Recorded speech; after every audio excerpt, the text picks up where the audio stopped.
proudest day, and the proudest time, and the seat of a rally car, because that day and that hour and those minutes, I got the bit between my teeth.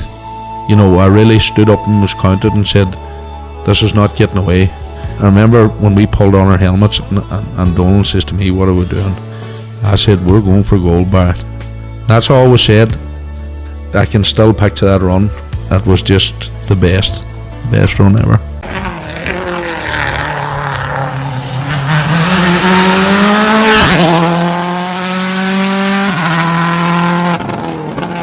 Welcome along to Crunching Gears, the Rally Podcast, Season 3, Episode 7. We often talk about having a jam-packed show, but this one definitely is. Connor, Galway at the weekend, and then you had a great chat with some of the Rich Millener and Creighton from M-Sport, and that exciting news as well too. So it's all go this week? All go this week, yeah. The excitement of Galway, fantastic. ITRC is underway again. We had a great Galway. Fantastic start to the year, and yeah, as you say, another jam-packed show. Every week after show, we always talk about let's do a smaller one, or we don't need to do it for so long, and then just the content is there, Kevin. That's for sure. And you know, all the guests are so accommodating with their time and everything else, and it's just a pleasure for us to hear the stories, and I hope you all enjoy hearing them as well too. So this week, you know, we catch up with Mikie Galvin and Andy Hayes. And then we also speak to Frank Kelly, and then after that we catch up with Ryan McHugh, Keelan, Grogan, and Joe Kelly. So, and then as we mentioned earlier, Rich Millener and Creighton too. So, you know, such a spectrum. You know, right from the overall winner, modified, into the RC4 category as well, and then you know, exciting news from the World Championship then for Creighton. That's, you know, fantastic. We keep saying how good a place Irish rallying is. This week proves it without a shadow of a doubt. It is, like, you know, we've crossed all events there, you know, from our own local events right through to the World Championship with this week's program. And, you know, it's a great place. It's a great start to the year. And, you know, from what we're hearing, you know, it's only going to keep building. That's for sure. You know, there's so many exciting stories and initiatives, and, you know, guys getting cars ready, and it's, you know, stories bubbling in below the surface that's about to come out, programs that's going to be announced, and one thing and another. And then, you know, these new championships, you know, the Stellantis Cup and the C3 Cup and all these things. This year has all the ingredients of being a cracker.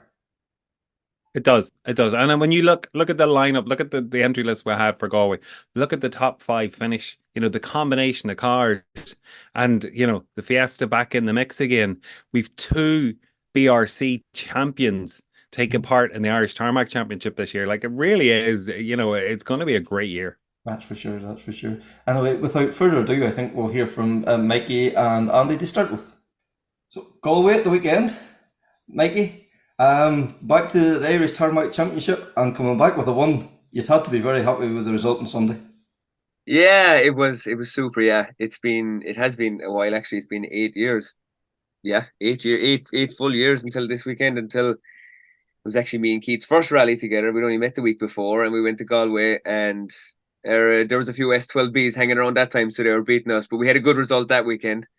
So to come all the way as far as here 8 years later and to win it is nice, pretty special. Yeah, very, very happy.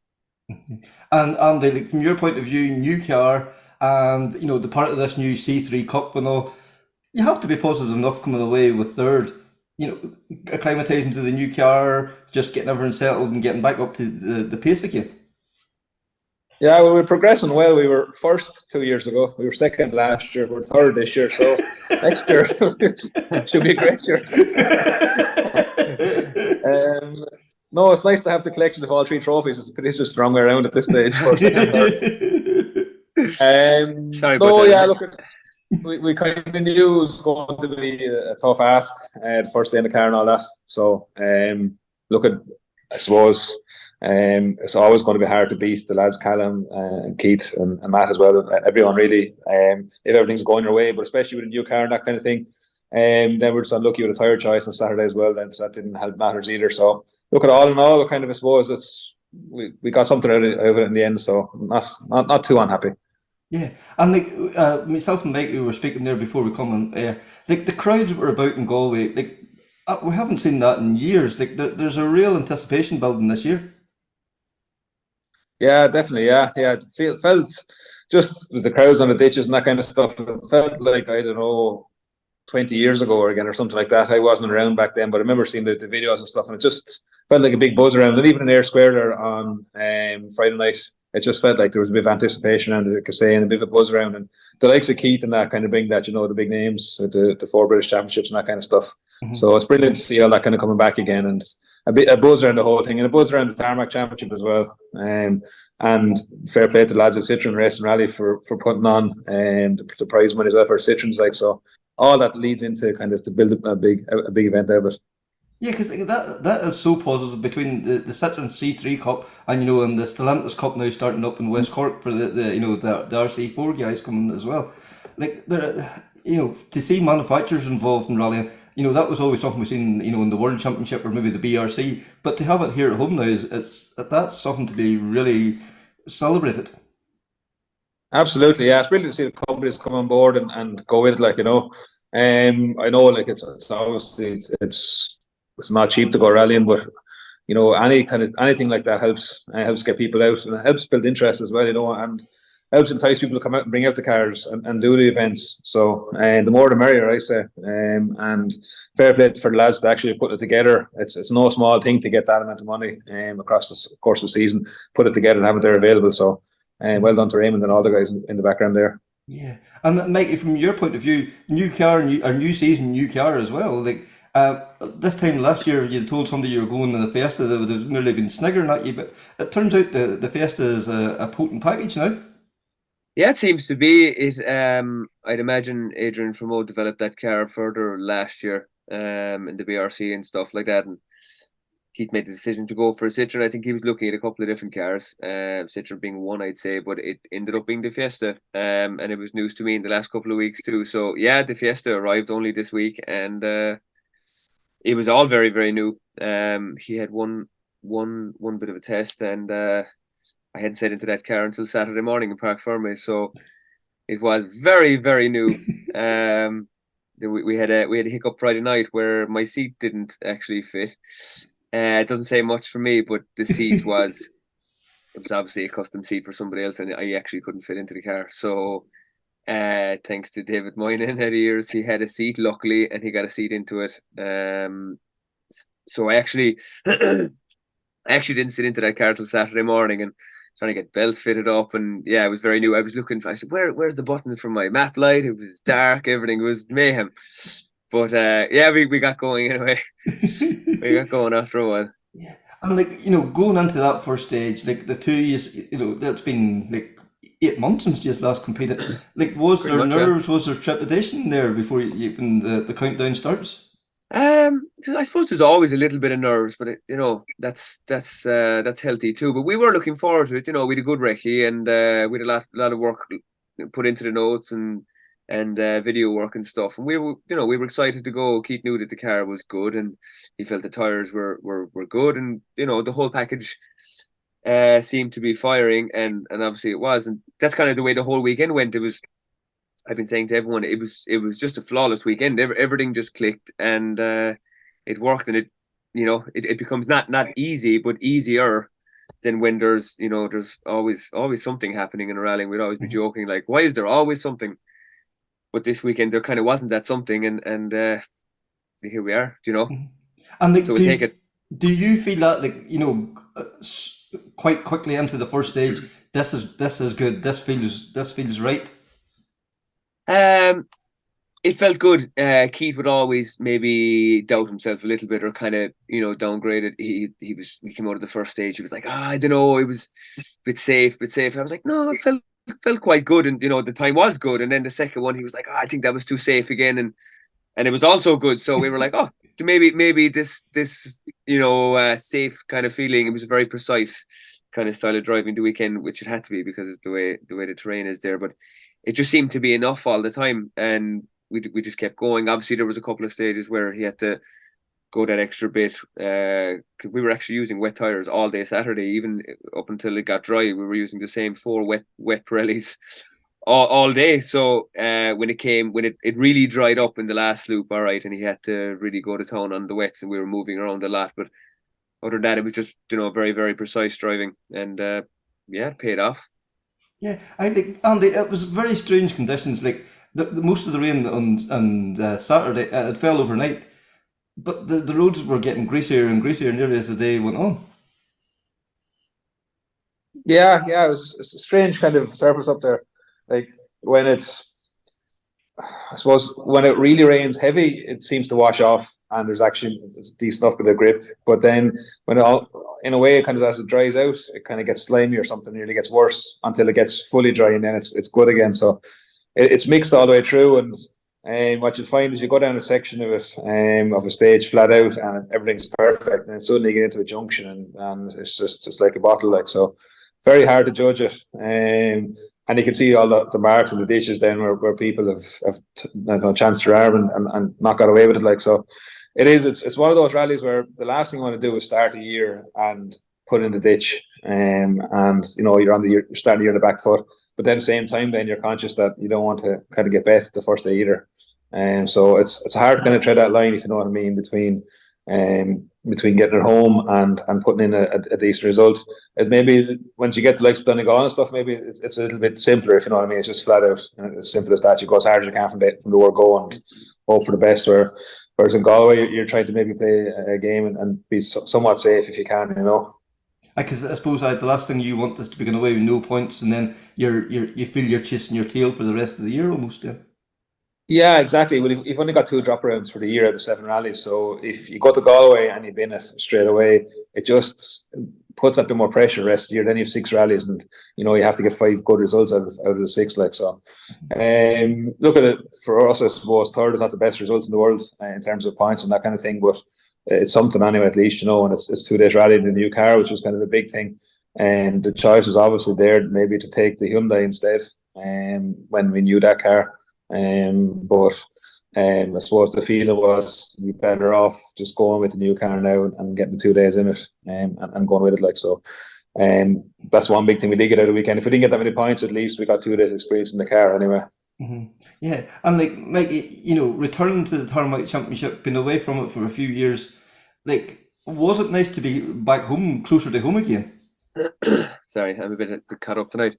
It is. It's. I love rallying at home. I also love rallying in the UK. Don't get me wrong. People always ask and say, "Why are you over in the BRC so much?" And obviously, there's a main reason for that, and it's for Keith to get a 5th title. But we do actually love going there, and there is a nice scene over there, and you're traveling around in beautiful countryside and stuff, and places you probably wouldn't be otherwise, if you know what I mean. Yeah. People go to the UK for holidays and. You go to a lot of cities and stuff, but the places we get to go for rallying there are some amazing places. But it is nice to be home. The travel is that bit less. Time wise, we'll say with work and normal life and stuff, it's kind of similar, really. When you look at the likes of Donegal and things, it's sometimes longer than going to the UK to do a rally. But it is nice to be at home. There's a lot of people that at home. When you go to the UK, there's a handful of people but here. Like my wife came up and she surprised me on Sunday morning. I didn't know she was coming. I spoke to her on the phone and she told me a big fat lie. And about half an hour later, she arrived into service. So, it's that kind of thing, is nice. Yeah, the wee things like that just make all the difference. And you have guys like Andy that's just going to rip the piss out of you given any possible opportunity. Yeah, he kind of stayed in the other truck the weekend. Actually, there was 2 trucks and he didn't migrate over to the one we were in much, actually. Wait for West Cork, Andy. Wait for West Cork. Mikie, we were having great fun, myself and Callum and Nolan and all, and we were all racing each other, and it was great crack. And I used came on and ruined the whole thing on us. They were rough. Oh, dear. And made us all look bad. I'm terribly sorry about that, lads. Yeah. Remember that in West Cork now, Yeah. But it was great fun though. Like, Tom Gahan is like, that's a busy setup there. Like, what was it? Car 2, 3, and 4? Was it 2, 3? Yeah, 2, 3, and 4. Yeah. Then you Keith Lyons, and then later on you had Ray Breen. But car 2 and 3 and 4 coming in 30-second gaps is intense. But the crack is 90. In the truck then making tea when there's 6 of us trying to go in around the Birkin to make a cup of coffee. But like, it's a busy carry on. There's a lot of us, working under that umbrella there. Like, Yeah, and you have to hand it to Tom and his team there. Like it's a very smooth operation. There's no fuss. There's Oh, unreal. no, there's no drama. Everybody has a job to do, and they know exactly what they're doing, don't they? Unbelievable. They're so good, aren't they? And Absolutely, yeah. No, it's a well-oiled machine at this stage. Nearly well known. I get one bollock per rally off Tom, and other than that, then it's a handy weekend every weekend. just the thing I find there's never an issue. Like everything is fixable, and yeah, I haven't seen a problem yet. The man himself, Tom, doesn't seem to get in a fluster at all. Yeah. He just deals with it, and then pressure comes on as a competitor and stuff, but he just makes it. He just cools it all down and makes it okay, like, which is great, because you can't have someone that gets too excited in those situations, because it's just going to drive the whole situation out of control. But Tom definitely knows how to, he's around long enough, and yeah, it's a nice place to rally out of, for sure.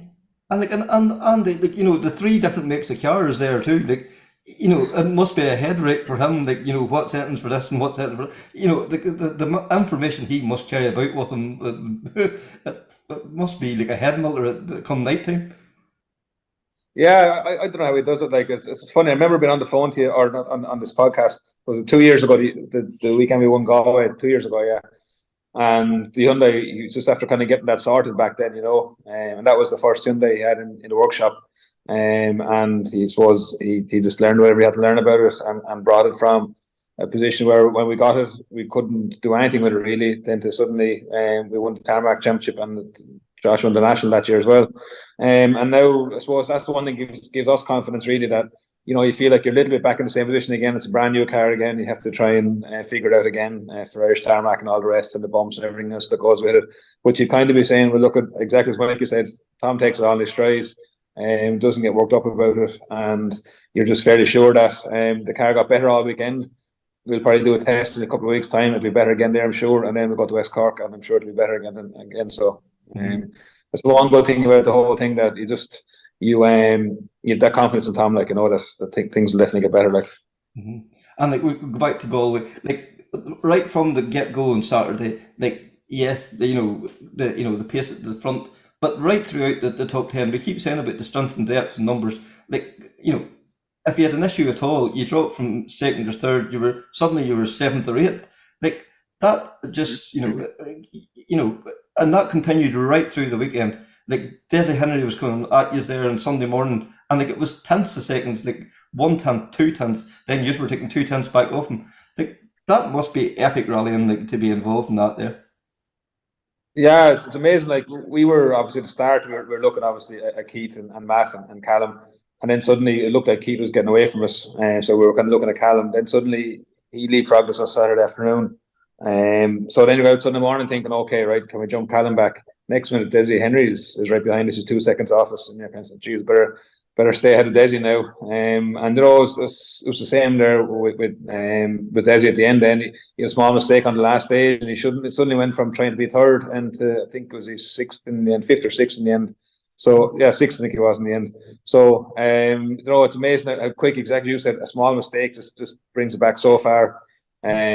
So between all of us there, we're all jumping around back and forward. That's kind of like I said, that's part of the reason as well, like, where you're just so trying to be so careful on all the junctions and everything, because if you get stuck in a ditch or whatever it is, or get beached somewhere and you lose 30 seconds, well, that, as you said, that could be the difference between a podium and 6th or 7th place overall. Like, so, so important is to try and stay clean, with that kind of numbers behind you and quality behind you, if that makes sense. Yeah, I think, Mike, that must be like for a driver to judge the braking for every junction, for get the power down going out of every junction, to to think, if I mess this up, I could drop from first to fourth or whatever, like that. A few years ago, you could have probably got away with that and lost 10, 15 seconds, and you might not even have dropped the place. You maybe drop one place, but like it just shows you the level where Irish rallying's at the moment.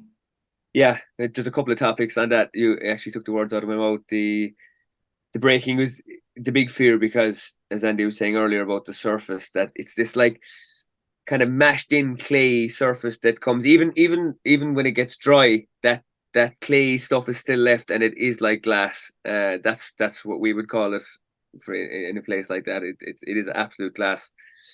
and the braking is so late, and everything now at that level is gone to such a level. There's like very little left, which brings me on to the topic of spectators and some of the places that they were standing. I wish a lot of people could actually realize how close to the edge that this whole thing is. I think that they take for granted that the cars are staying on the road as much as they are, because we're so close to being out of control. And I saw places at the weekend where we were coming down a big straight, and I mean jumping on the brakes in the last foot, like, and I could see people ahead standing straight on in gateways and stuff in city places, and they were doing a bit of a dance. And I was kind of saying, if you're getting that much of a fright, you probably shouldn't be standing there, because you can clearly see how dangerous it is, because I can see you dancing around the driveway of that house. So you should probably move over. But all I'm saying is that all these guys now in these R5 cars and whatever cars, for God's sake, but it's at such a level now that the percentages, there's such a small percentage left for margin, for that error. So people just be careful out there, because it's it's a dangerous sport we do. But Yeah. And I would say you'd want to echo them sentiments as well. Absolutely, yeah, exactly what Mikey is saying there. Like, I suppose I remember when maybe I was younger and I was watching rallies and stuff. You kind of look at the WRCs and the four-wheel drives as it was back then. I know it's more so Rally 5s and R2s, or Rally 2s and R5s now.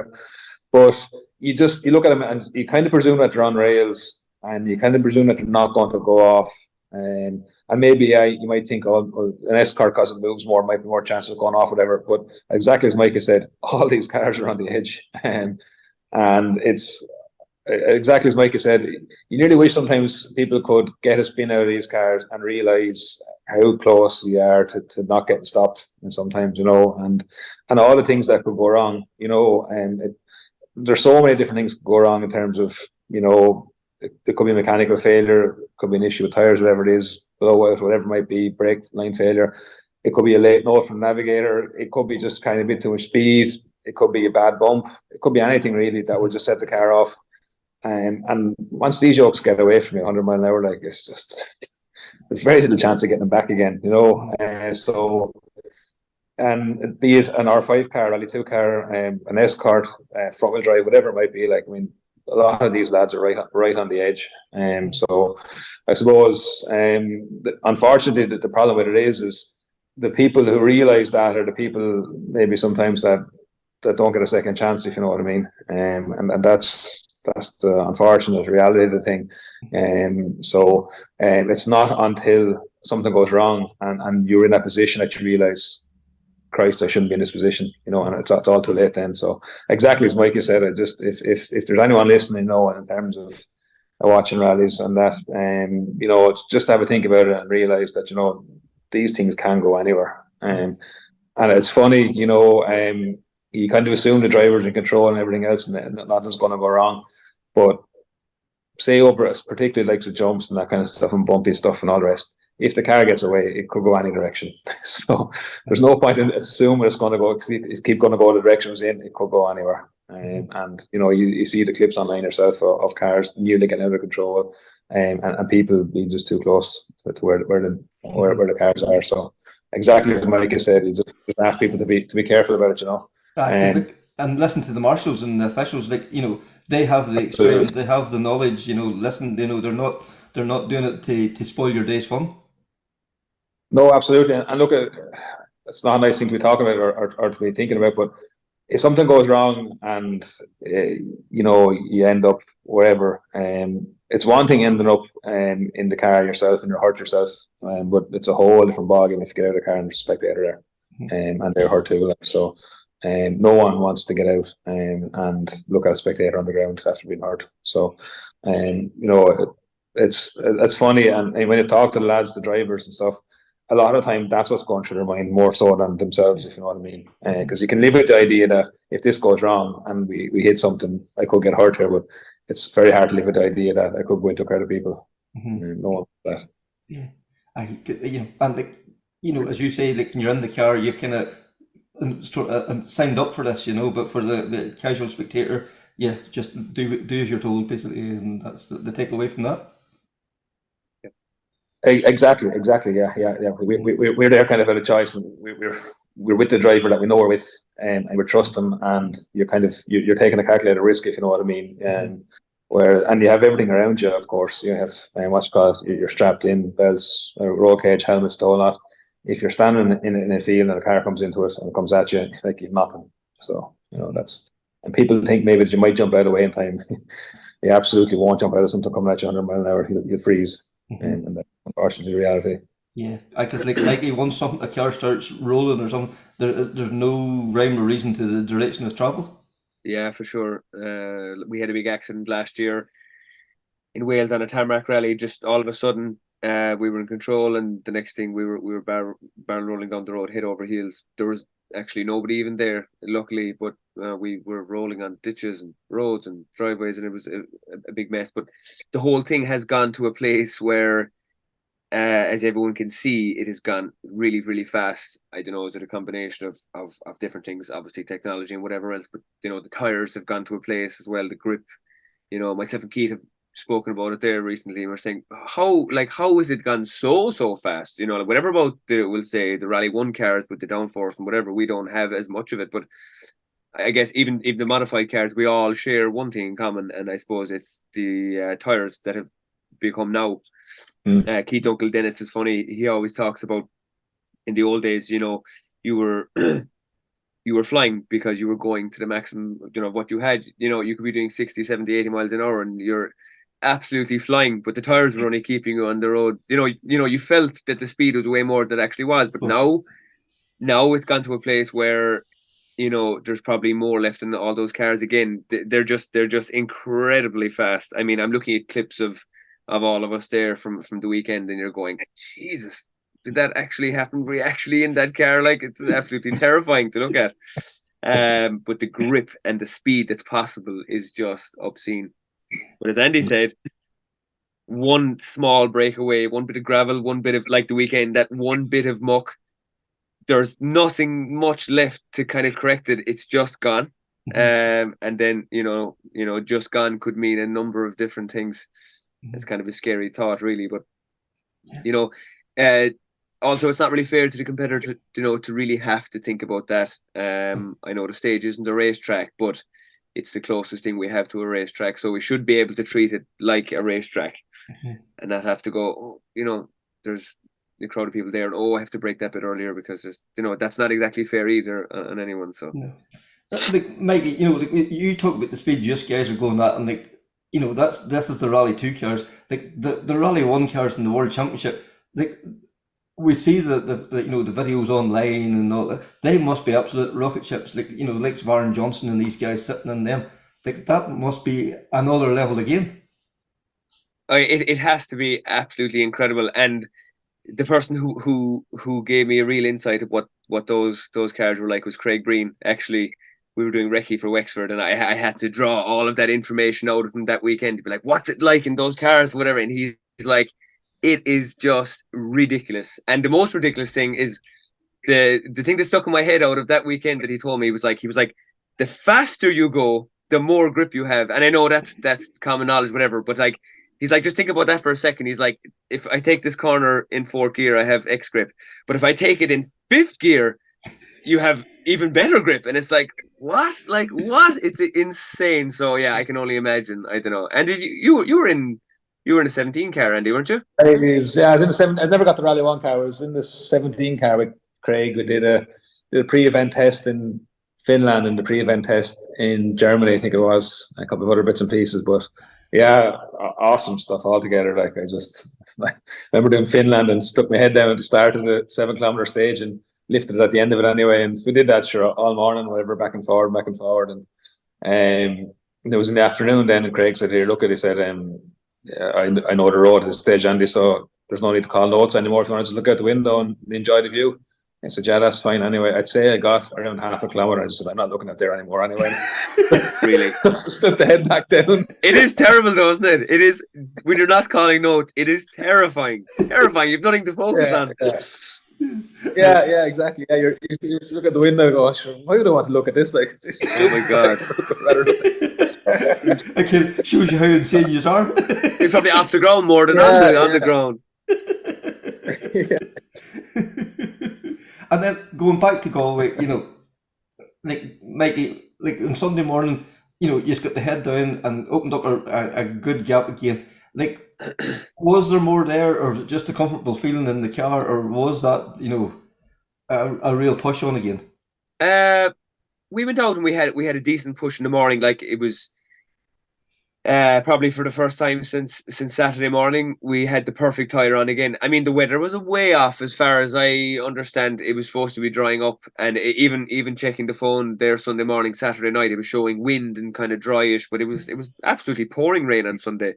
So going out, we had the absolute perfect tire, and we were first car on the road as well, which was also a help. So we knew the first loop that we could go hard, because there was quite a lot of stuff being pulled out, as we saw the day before, being the third car on the road. So we were like, okay, we have a little advantage here to be first on the road. We only got one stage out of that because the second stage was cancelled. We had the alarm going off in the car to stop because of a spectator issue, whatever. So that stage was gone. But was there a bit more? Look, I don't want to speak for Keith. We were going good and hard. We were going good and hard, but Keith he always seems to have something stashed up his sleeve, doesn't he? And he pulls it out at the craziest of times, just when you think there's nothing left. But I think there might have been something left. Yeah, who knows? He's playing a devious game there, Randy. I don't like the sound of that. No. But the cuts was a thing that we seen from the guys come over from to do the BRC and the Ulster and one thing and another. It's become a more and more in Irish rally now, and I felt nearly Galway that went up another level again. Yeah. Go Oh yeah, sorry. Yeah. Sorry. Yo, go on, go. I was only going to be talking rubbish anyway. No, like, yeah, there's a good few places actually, right? It was funny enough. I thought the same myself, that we just seemed to be in a bit more than maybe usual. But the problem with it, Kevin, like, is the first person goes in, everyone has to go in after them, really, and if someone has gone in and covered the road in muck, you're better off just going in as well. And I think what happens is, when they get someone as well with the likes of Keith's experience running on top of the field, and he's gone in the whole time, like, we have to follow him behind him, if you know what I mean, similar to the World Championship. So yeah, there's a good few places where you're well in, like, and plenty of muck across the road, and there were some there where you nearly be off the road altogether, almost, like, you're going the whole way in and trying to get away from it. But I suppose that whole thing of cutting, I think it's a whole it's an art form in itself. I spoke to afterwards. I did that rally with Mikie Galvin last year in Germany, and I just couldn't believe it. Kind of, straight away he was just straight line the whole road down the vineyards and just cut all the way down along, and it's just it seems like a kind of different way of rallying, almost, if you know what I mean. And that what you'd be used to when you start off here in Ireland. Day one, you start, and the first thing you want to do is keep the car on the tarmac. And you look at these guys, and that's the last place they want to be. They want to be anywhere on the tarmac. Wow. And I suppose, Mike, if you don't do the cuts, you're out on the pebbles nearly, and it'll fire you off the road nearly quicker. Yeah, my first big experience with that was in Ypres in 2017. I mean, like, if you're not ridiculously cutting in, you're just nowhere, absolutely nowhere. And the Belgian guys, I'm just using it as an example now, but they're out there, they're so quick, and the places they're going is unreal. I remember on a shakedown in 17, I had my phone in the pocket on the side door, and it was the corner that Kevin Abring had a huge roll on the following day. It was used as a stage after the shakedown stage, but the hit was so hard inside in the cut, it broke the screen on my phone in the pocket in the door. One hit on a third gear right-hander. There was such a belt. I smashed the whole screen on my iPhone that day, whatever it was, the Friday. And I was like, oh my God, are we going to have to do this for a whole weekend? It is a whole other world. And it is kind of scary at times, because you're putting a whole car onto grass at colossal speeds, and it is a different thing, and it takes a lot of practice. We've seen this in Donegal last year with the crossing of the tyres and the cutting now is becoming a thing now. Like there's always something there to get that extra chance, to find that fraction of a second. And as you said, the line's so fine, but the fineness of the line is getting pushed and pushed all the time. I know. Racing is just like that in general, isn't it? There's always something. I guess if me and Keith were to, we could probably lose a bit of weight between us. We're two big guys, and if we were, I don't think we could be much lighter. But even the likes of that, you could get to ridiculous measures where you're like, oh, that could be the equivalent of a wheel in the car, which is an awful lot. There's you could go to town on everything really. It's like another thing that Craig told me was that the level of video work that the guys at the World Championship are doing, say, they're literally learning it off by heart. Right. Learning it off by heart. We recce the stage in Wexford, and we did the first pass of the stage, and we came to the start, and he asked me to open the stage that we had just done, and to see could he recite it back to me. And he actually recited about, I'd want to say 90% of that whole stage back to me. I was looking over my shoulder going, is he, I'm like, being punked or something, like, because this is like, I'm being, done on the street or something. He recited 90% of that stage, the whole thing back to me. That's the level that, the guys are at. They can memorize it after one pass. I could not believe it. I was blown away. That is crazy, isn't it? Like, that's a fact. I'm telling you that. That's the honest truth.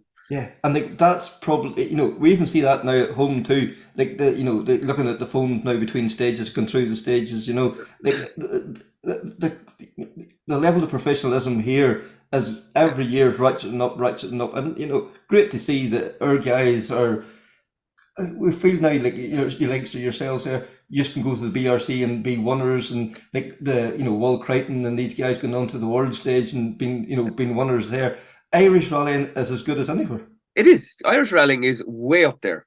Irish rallying, I regard Irish rallying so high, and especially even the guys in the modified cards. I mean, Ireland is where it's at. Yeah. Ireland is absolutely where it's at in that scene. Like, even going back 20 years ago, we had was it the most amount of World Rally cars anywhere in the world? Ireland is where it's at.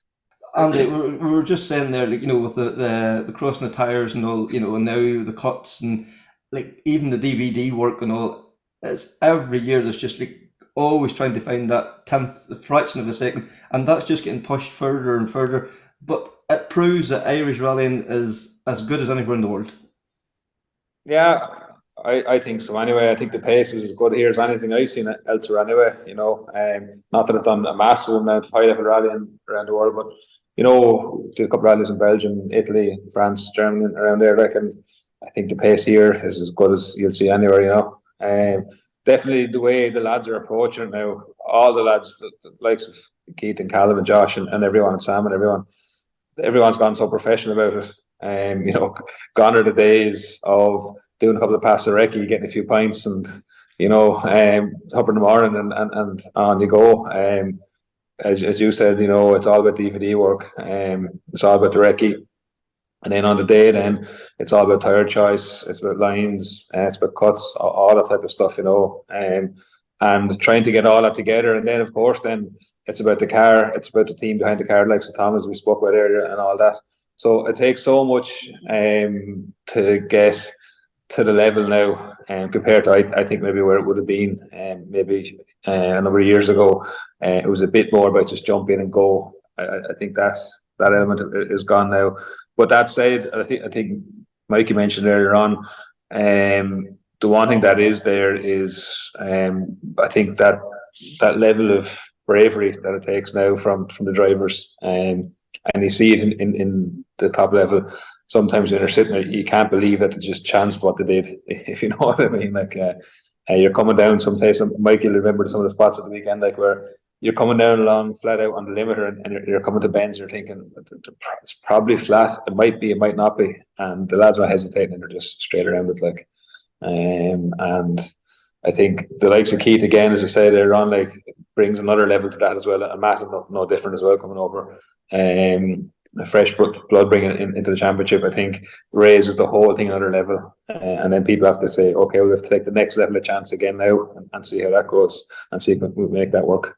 Yeah, because we always say about Craig that he brought this, he ratcheted up the level in 2019, and he brought the Irish Rally into a new level, into a new audience, and to have Keith and Matt here now in 24, that's going to broaden the appeal once again, and the crowds we've seen just proved that at the weekend.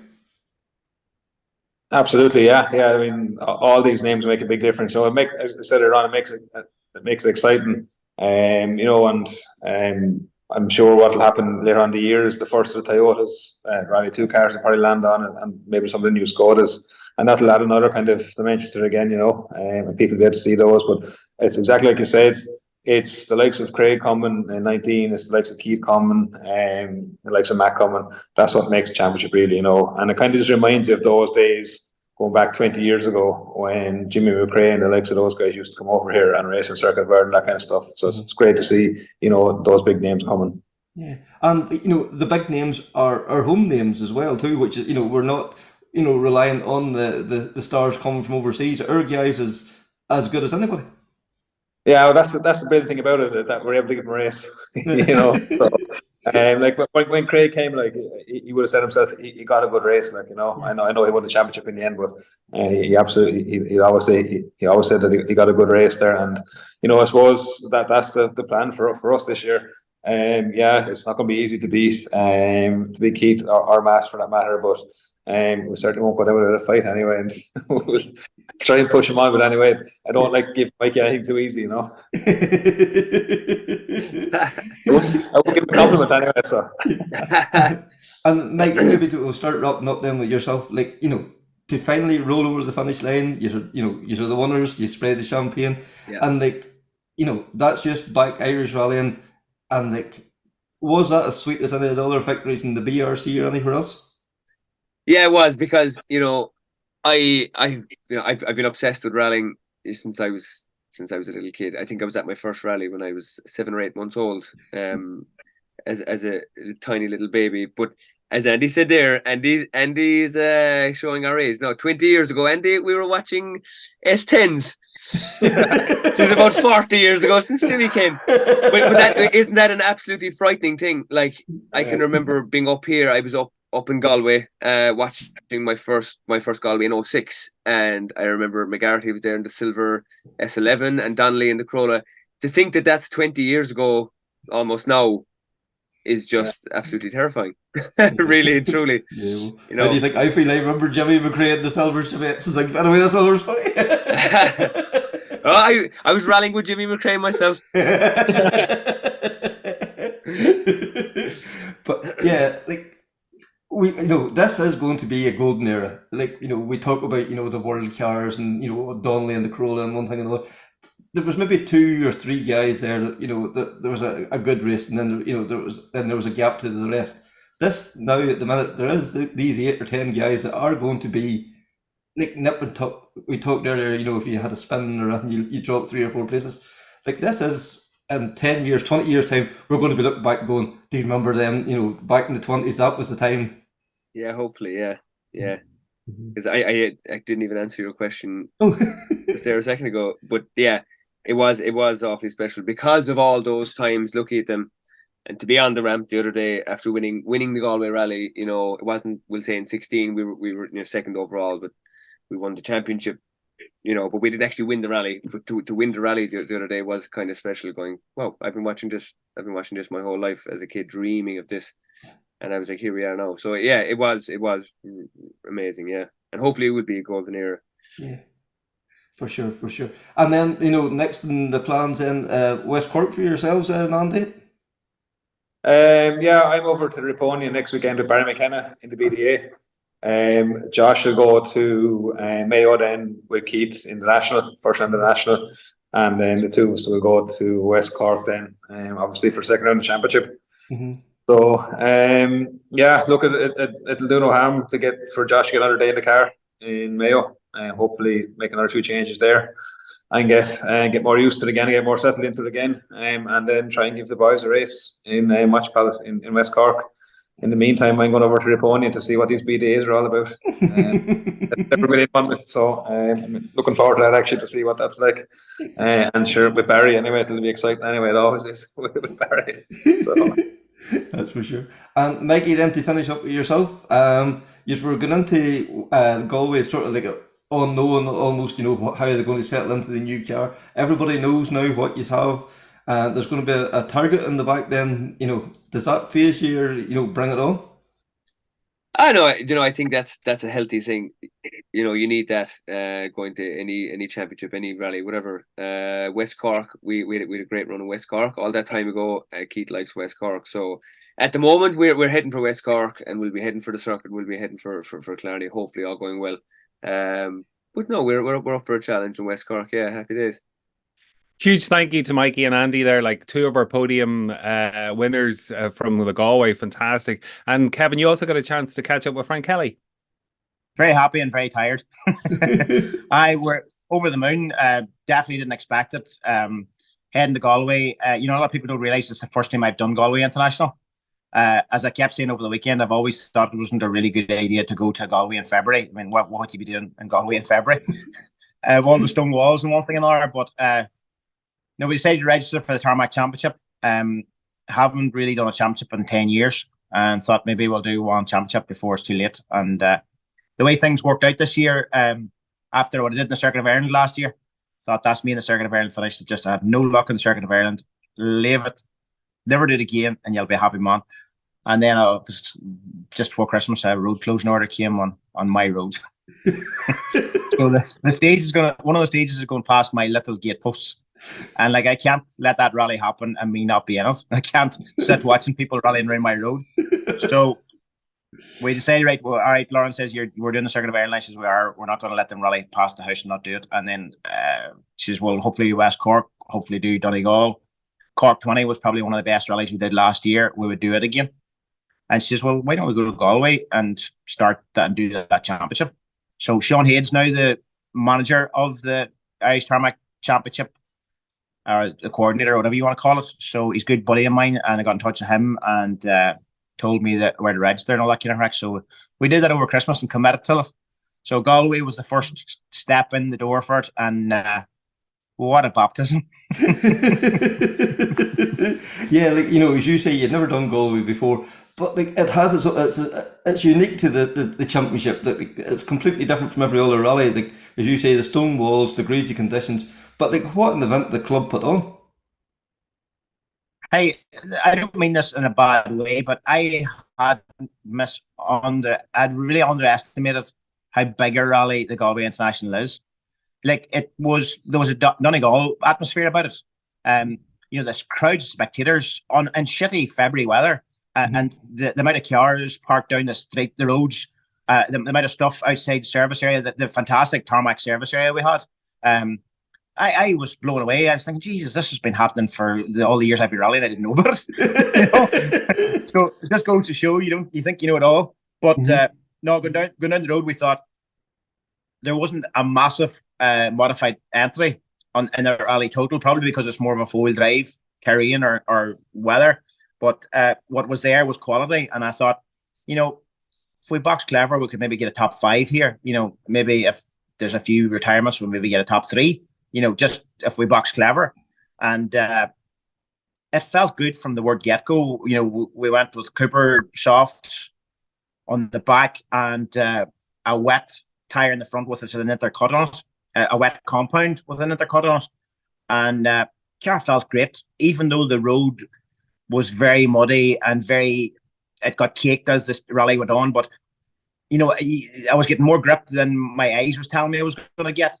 So, I just started to go with that, and we were going far better than we thought, and I sort of blotted my copybook. The only real mistake I made all weekend was near the end of the first stage. We were catching the car, and I got a bit of red mist and was sucking it on him, and we're only maybe 2 kilometers from the finish the stage or less into a hairpin, and just went too deep into it, spun on the gravel, pointing back the way I come, and stalled, and faffed about trying to start the car. As I've moved the steering switch onto the centre console over the winter, and I forgot where I put it. Talk about a senior moment.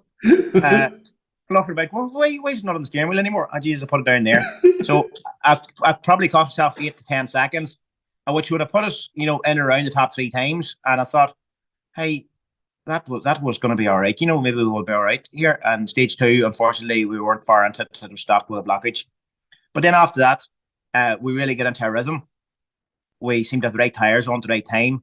The more the stage ran, it got a bit drier, but it got very greasy. The second pass of the stages was usually slower than the first pass because of the amount of slime that was pulled along, But that was sort of my territory. It seemed to work for me. I was happy to be hanging out of hedges everywhere, left, right, and centre.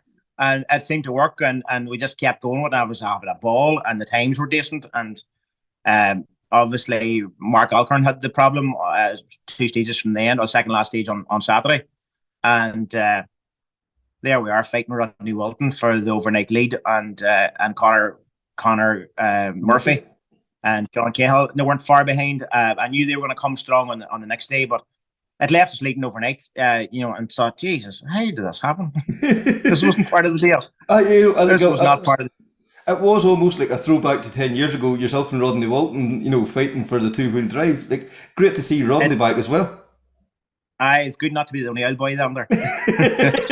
Nobody to help me pick up the young lads. But like Connor Murphy, I've raced against his dad for years, and you think, oh Jesus, here we have Chris O'Callaghan, I've raced against his dad. Now young Murphy, I've been racing against his dad. So somebody's trying to tell me something here.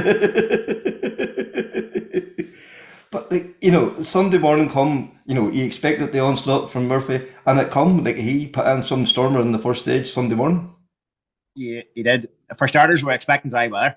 Every app in Galway said 0 rain. Yeah. And it just pissed. Yeah.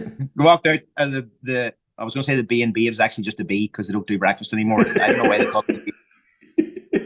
It was the B. We walked out of the B. There was it was just pissing. It was dark and it was pissing. It was cold. And I went, what in the name of Jesus is happening here? So that was it. I thought, well, listen, I knew a slightly different terrain on Sunday. What way how you describe them, more rugged stages, and I knew they probably wouldn't be as muddy, but they'd be a lot wetter with that rain. So they were going to be a different challenge from the day before. And I knew that Connor, like I'd said to Connor the day before, he was saying to me and Rodney, Jesus, you're putting in blinding speed. And I said, to be fair, Connor, we're not. It's just you're not going as hard as you normally do, And he was struggling with setup and maybe tire choices and stuff, and he was just not getting into his stride, thankfully. But by Jesus, he hit a stride Sunday morning. He just wiped me and Rodney both. Like we had 20 seconds on him overnight, and I think he took 17 or 18 of them back in the first stage of Sunday morning. Wiped both of us. And I thought, right, yeah, I was really happy with our run through that stage. Felt I did it well. Felt it was all right with my tire choice, and I thought, no, that went all right. And Lauren was happy enough, and we're down the road and she's checking time. She says, we took 5, I think, off Rodney, or 4 or 5 off Rodney. And I said, right, frig, we must, we're in the groove again, we're flying. And then she's, oh. You're not going to believe this, Connor Murphy has taken 17 off us. I said, you're shitting me, he's found a shortcut. So that was that. And I thought, well, listen, we were expecting to come back. Maybe not as quick as that, but we're expecting to come back. So I thought this is going to make it interesting. So, it seesawed the whole day. We never took that amount of time off us again, but he was fit to take time off us. And then, as the day went on, the middle loop now, I went full wets all around, and it was the wrong choice. And we struggled completely in early the rear tyres and struggled to get through the second stage of the loop. So I was amazed that we didn't lose more time. And then in the last service, we were 11 down on that was the last stage. We were down on both the lads. We were back to third, and I thought, I'm not gonna, it's still damp, it's still drizzly. They'll most likely go out and there's or wets or whatever. And I thought, let's just go something different because we're gonna stay third by the looks of it, and it's well back to fourth. We may as well be a minute behind the lads in third instead of 2 seconds behind them in third. Mm-hmm. So I thought, right, we'll put slicks on. So put soft slicks in the back, a wet slick, which Cooper do traditionally your slick tire, but in a wet compound. And then I put a nick myself and nicked each front and rears and went out on that. Didn't seem the wisest thing in the world, but it worked. We're fit to get in Rodney then. and we were pinning Connor back to not be taking such much time off us. But going into that last stage, it was more of a push to stay ahead of Rodney, to be fair, because Rodney had put on a serious time in that stage before with the spin. So I knew he was going to come back harder on the last stage. So we went at it. We had a wee pep talk at the beginning of it, and we agreed, do or die, go for it and see what happens. No guts, no glory, and all that bullshit. And it worked. We had a real good run through it, and got an hour looked a bit out of Rodney, so it left us comfortable. And at the finish line, we waited for Connor to come over the line, and he came over the line, and Lauren was at the navigator, and she says, "Yeah, they've had it. Yeah, I have it, you know." And I went up and congratulated him, and he says, "There's something not right. The car's down in power." And he went to start her, and she wouldn't start. And I says, "Listen, sure, you know, between us, we'll all get you in the road, and that would be grand." So 2 minutes later, then somebody came down and told me, he said, "No, you've won two-wheel drive. You won the modified. The times is up." And then went back to the co-driver again, and he just got flustered in the timing. And it turned out we had won it by 4 seconds. So that was a surprise. Now, that was definitely a surprise. It was a lovely feeling, but I felt sorry for Connor and Sean because they put in a fierce push all of Sunday, and really put in times. You know, that them lads have arrived. Yeah. I know they haven't had the win yet, but they've arrived. You know, it's just a matter of when, not if. Yeah. Because they are one of those times you'll always check, you know, they're the Kevin Eves, you know, that they're in that caliber. They're going to be the times you're going to be looking at that when you're looking for the modified guys, aren't they? Without a doubt, you know. And like then, you know, like the true sportsman that you are and all too, you weren't going to leave him at the end of the stage. He was going to be brought in. Like, there was going to be no man left behind, as we always say. Well, that stage he was tied on already, so I had no option. No, listen, you know the way it works in modified rallying. Everybody helps everybody, and I think that's down to a man. Everybody helps everybody. So, although I did give him a bit of a slag, and he's shite on a tow rope. He's a good driver, but he's shite on a tow rope. You've had more practice, maybe, but more practice is right. I says, "You can tell you weren't brought up on a farm, you bugger." And that last stage was Crazy Frank let out of the cage for a wee while. He made a few appearances now. He made a few appearances, and he got out of hand a couple of times. But you know, I wouldn't say it was complete schizo, Frank. You know, I felt within myself, I felt we were all right. You know, but I feel that a lot before we hit something. You know, we only that screw up in the first stage was my only mistake of the weekend, which is you know, I can usually do a screw up like at every stage, and we were just happening to come up the road, and Lauren says there wasn't really any time the whole weekend that I felt that we weren't going to get stopped for things. She said, "I did think you were going very deep into stuff," but she said then I could feel the car hunkering down. So I knew we were all right, you know. But like, it's some bravery when you think about it, Kevin. The person beside you sitting saying, you know, in their head, "Break, you bastard, break, you bastard, break, you bastard." You know? And sometimes I'm talking to the car in my own wee head when I'm breaking, thinking, "Slow down, you bastard, slow down, you bastard." So you'd never make a navigator anyway? Absolutely not. No, somebody said that to Lauren yesterday in service. When is she going to start driving? And she says he makes it look that difficult. I don't think I'll ever do it. And I says, well, vice versa. I says she makes calling notes so difficult that there's no way I could do it, because I could literally see a number, a 3 right on the paper and call 5 left. You know, just would be completely disastrous. She would need somebody that could call notes with her. And you know, that feeling coming off the last stage, you know, we spoke to about this before, like to win the rally, to, you know, have the as close to a perfect rally as probably as possible, that to share that along with your daughter, that's something that money can't buy. Special feeling. I've talked about it before, and it's hard for me in that moment to not get all gooey. And you know, I say things to her, and you know, it's between me and her, and then she bloody posts it up. You know, at some in car, I forget the in car, because you get over the stage and you immediately forget the in car's on, and she probably fucking embarrassed me as usual. But listen, it's all from the heart. She's a golden child, and she's unbelievable at her job. Lauren is, I've said it before, she's just an unbelievable co-driver and a great person, and you know, good girl and a good all-round girl. Very proud of her. Very, very proud of her. For sure. And that's Galway over. So West Cork next in the agenda then to continue on with the championship. Aye. I've been there loads of times. As you well know, it's completely different from me from Galway. So I'm fairly familiar with the whole terrain. Going back to Galway, I think our recce was a massive help for us. We put a lot of effort in there, and again, Lauren is very educated for a young woman on bringing her bit to the table too. It's great to hear her coming. I think we should mark this, because then it's less for you to take in, and you'll know what it is. And we stupid names that we had for things. There's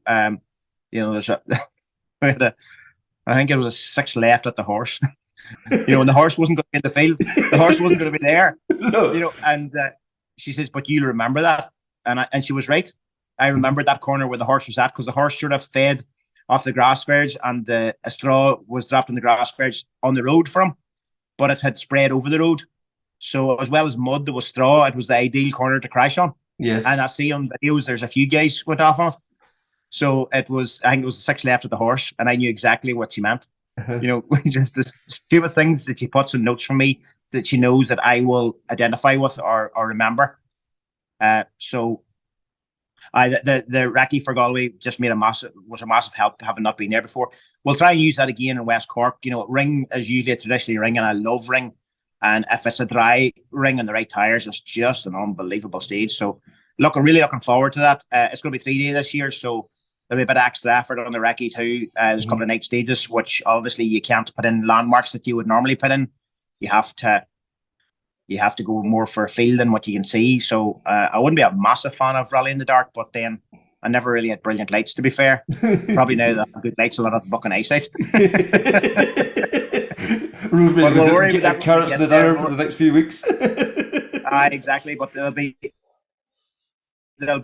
obviously there'll be a phenomenal entry and a real good contingent of modified cars there, so it'll be a reality check, no doubt. But hey, listen, these 2 and 3 day events are tougher to get through, and to have your car mechanically survive.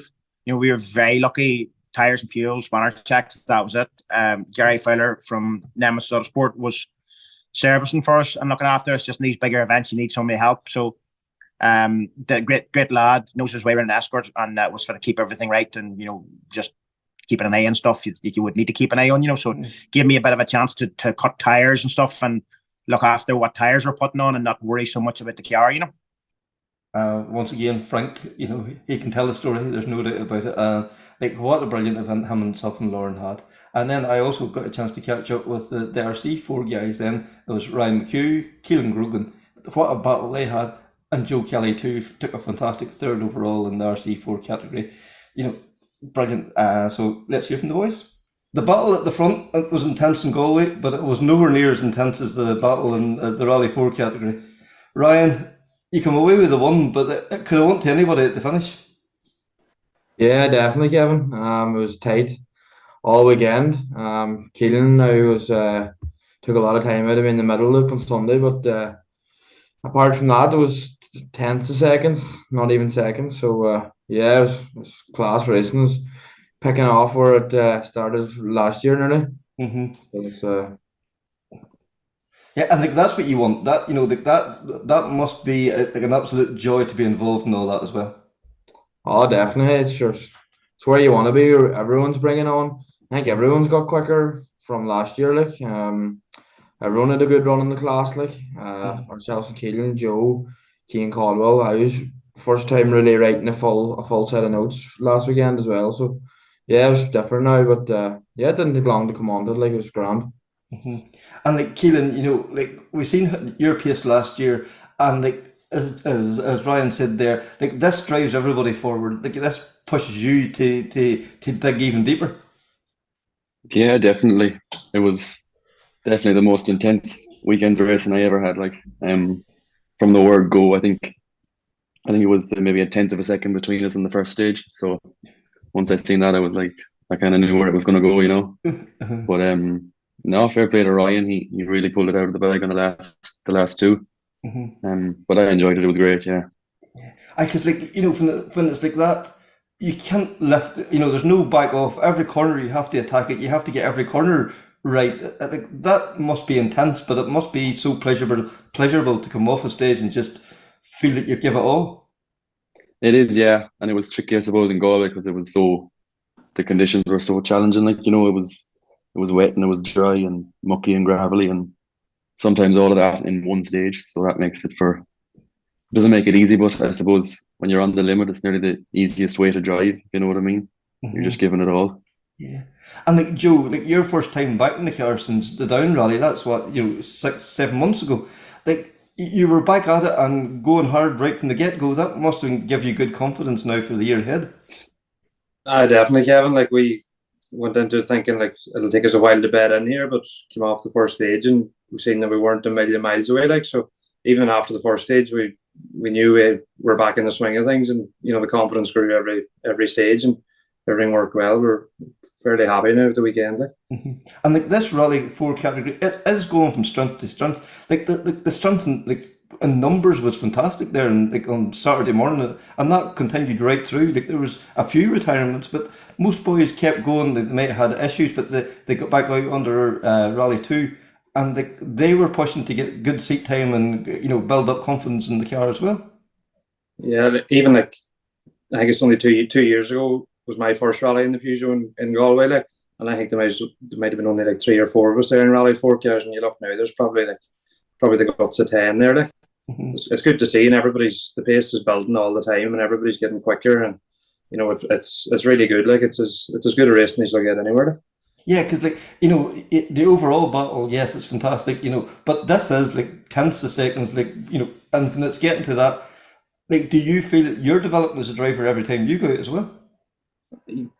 Definitely. Like even you come off a stage there, and like I was happy at the weekend there to be setting like even third fastest times. Like you're coming off and you're judging yourself there. I was judging myself at the weekend there off Ryan and Keelan. Like, and there's 1 or 2 stages you might have been well off them, and then there was a couple of stages there maybe only 5 or 6 seconds. Like, so as you can judge it off that and get a bit better, and every stage you build the pace. Like I was happy after that. So yeah.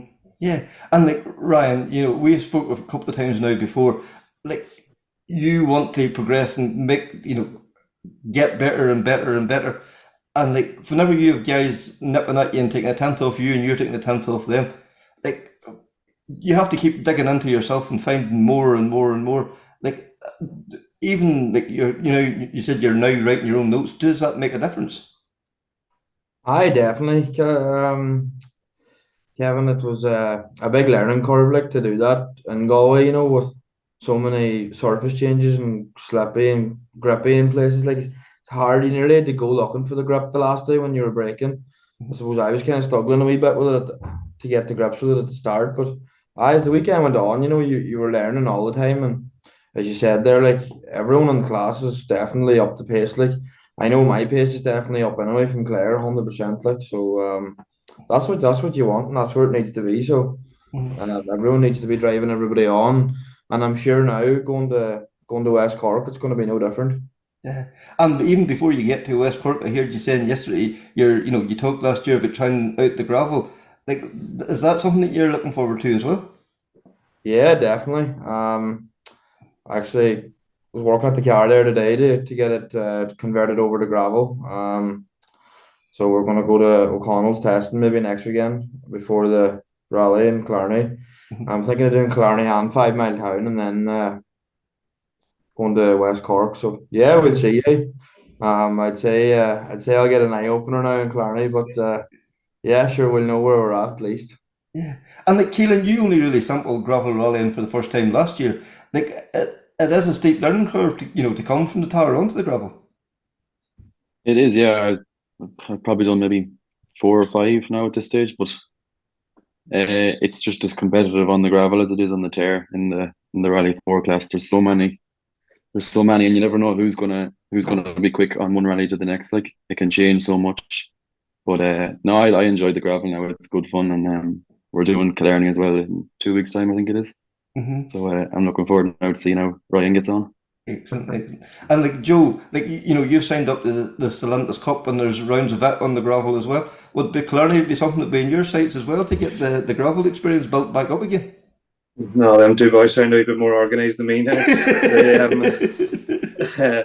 No, definitely need. I'm looking forward to getting back onto the gravel. I've done a good bit of gravel in the past, like, but it's been 2021's the last time I was on it, like, so probably do need to do something before it starts. Like, but I love the gravel. Like, it's a great sensation driving on it, and definitely looking forward to getting back onto it now. Yeah, because there's a lot more movement in the car. There's a lot more sliding about, and it's maybe the outright speed's maybe not as high as what it is in tar, but it's very rewarding when you get it right. Definitely very rewarding. Now, that's one of the big things about it. No, as you say, like, it's just looking forward to getting back onto it. I've never even driven that Peugeot on gravel, so it'll be interesting to see what it's like. So we'll see. Yeah, and like you had a new car there at the weekend. Like that was the latest spec. Like even the last 7 months, is there a difference in the feel of the car and the upgrades? Do you feel a difference when you're in the car? Definitely, there's a few upgrades on that car from the last car. It's the same as Keelan's car there, with the traction management system and all on it. And even I ran Michelin tires there for the first time at the weekend and found a big difference with them too. So yeah, just the car felt comfortable. We done a wee bit of testing and done a few changes from what setup we had from the old car, and it felt a lot more comfortable in bumps and that than it did previously. So just give us that wee bit of confidence to push on that bit more, Yeah. And like, Ryan, the Ballycoleman nomination, like that, is helping you now for everything, like for your fitness, for your mental approach to rallying and all that. Do you feel it's helping you develop now, like what you've got so far out of it? Yeah, well, as Joe said there, like myself and Keelan probably met with Sean there at the start of the year and planned out our year and what we're going to do, and you just know what you're going to do and what rallies you're doing, and yeah, look, it's definitely a big help. We spent 2 days in Dublin there a couple of weeks ago with the academy, and yeah, look, it's a big help. Derek Brannigan's there helping with notes, like, and William and Eamon and all them boys, like getting to know them boys and getting experience off them, like that's what it's all about, and getting to know them boys as well. Like you never know too many people. No, because like William and Liam has shown what's possible. Like you could be a world champion, because of this ladder of progression that the Rally Academy has put in place, and like that must be fantastic for a young guy like yourself coming up to see what the sky's the limit. Yeah, definitely. Like look at the year that man had last year. Like he won the junior WRC. Like it's unbelievable. Like and now he's making the big step up to Rally 2 and in the WRC. Like and it's a massive step again. Like and I'm sure he'll manage it fine. Like he's going well. Like. I like Keelan. You've been rallying like with a kind of like a family based team up to now, and to get that input now from MI Academy. Like this is not just the driving of the car. This is the whole package. Like this over the whole year will make such a difference to you as a person and a driver. Yeah, I think definitely there's a really good team of people there, and even the members of the academy. As Ryan said, William and Eamon and Josh, you can learn from them even like. But the preparation now over the last few weeks before Galway, I don't think I've probably ever been as prepared for a rally as I was this weekend. Like, and I suppose it showed then in the result. Like, how we performed. Yeah, and it really seems to be such a good team. Like everybody seems to be very approachable. Everybody seems to be there to help each other. There's no, I'm doing my thing. Everybody's willing to share information. If you need something, you can ring Eamon or you can ring Will or you can get on to the guys and they'll give you a bit of advice or a bit of guidance. Absolutely, yeah. Everyone is, I suppose, after the same thing, so they've probably been through it before you as well. If you're looking for advice, so they're always willing to help. Yeah, it's a great team of people now. I'm really happy to be involved with it. Yeah, and like Joe, I know you're not involved in the academy, but you get the benefit of it as well. You see what these other guys are doing, and you put into practice what you see others doing as well, and that that helps develop you as well. Oh, exactly, Kevin. Like last year, I was actually lucky enough. I went to one of the development days with they just invited me down one day, and I went down and like even just we were in a classroom in UCD for the day, and even just to see the level of detail they go into, like it's about everything. It's phenomenal to see, like, and it's fantastic for the guys that are involved to be involved in. We're lucky to have it in this country, like, and everybody should embrace it, really. Yeah, because like Ryan, this is like it's world class. There's no other two ways of putting it. This is the envy of the world, and to be involved in something like that, like it must be great to have that back up there for you as well. Yeah, definitely. As you were saying there about everyone wants to help, like, and as Keelan says, everyone has the same end goal, like, you know, everyone wants you to do as well as you possibly can and try and plan things, and yeah, it's good to have that knowledge there, as Keelan said, like you know, them boys have been there, done that, and like if you are fit to talk to them, well, you're half in your time of getting to their point, that's because they'll tell you the mistakes that they made or the right way of doing stuff off from the word go, like, so no, it's definitely a big help now, and yeah, I'm looking forward to going up the next day again. We're doing more pace notes, so yeah, the more stuff like that you and even learning off each other, like, as well, like, you know, so no, it's definitely a step, like a stepping stone, so Yeah, looking forward to it.